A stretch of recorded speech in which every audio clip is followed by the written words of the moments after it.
Mga kagimat, tapos na po yung nating bagong gawa. So mga kagimat, ito yung physical, spiritual, and material. Ganyan po ako maggawa mga kagimat.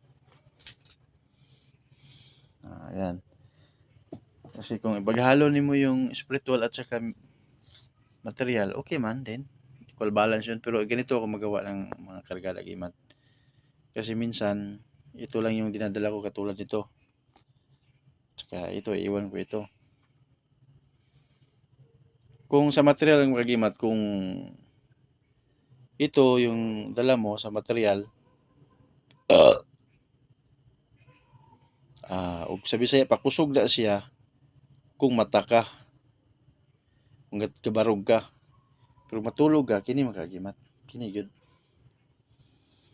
So kini akong ibuhat nga 50 caliber, material o spiritual ang ibutan ako diha. Nay batuom mo. Inana magbuhat si Agilang Tingiros mga kagimat. So, ako ibalag sulot kay personal use na ko ni.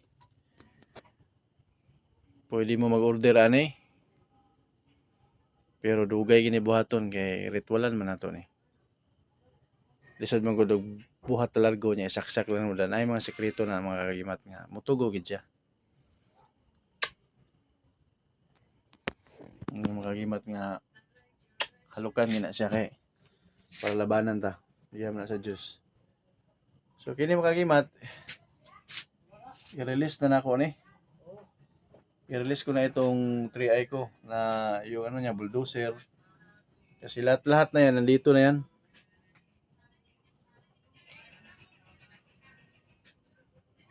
Ito may tubil at saka ito. Maganda rin ito magkagimat.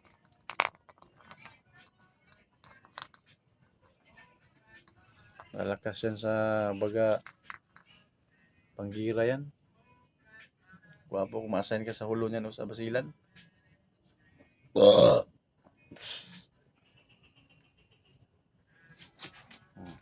yung magawa ko?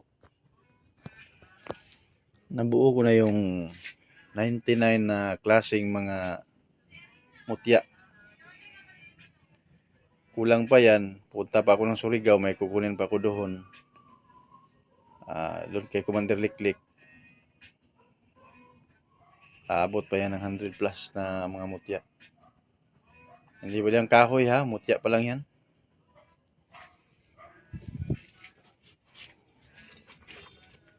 So may bago kong gawa. And 99 klaseng mutya yan. May mutya ng nara, may mutya ng tugas, may mutya ng liti, kidlat, may mutya ng niyog na naging bato, ay yung puno niya. So kadami mga mutya niyan. Santo ara, bato ara, pangantihan, andyan na lahat. Tubil na lang ito mga kagimat. Bali sa Tingiros, ito yan yung dala ng niya maglakad at saka ito.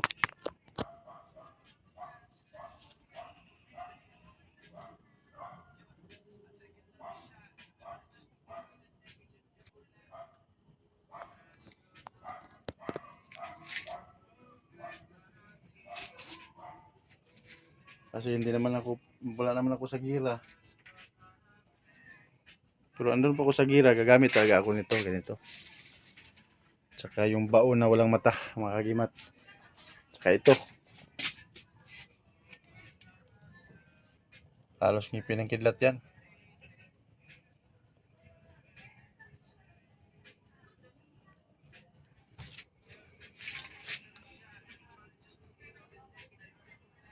Sige po. Medyo bago lang tayo isang araw.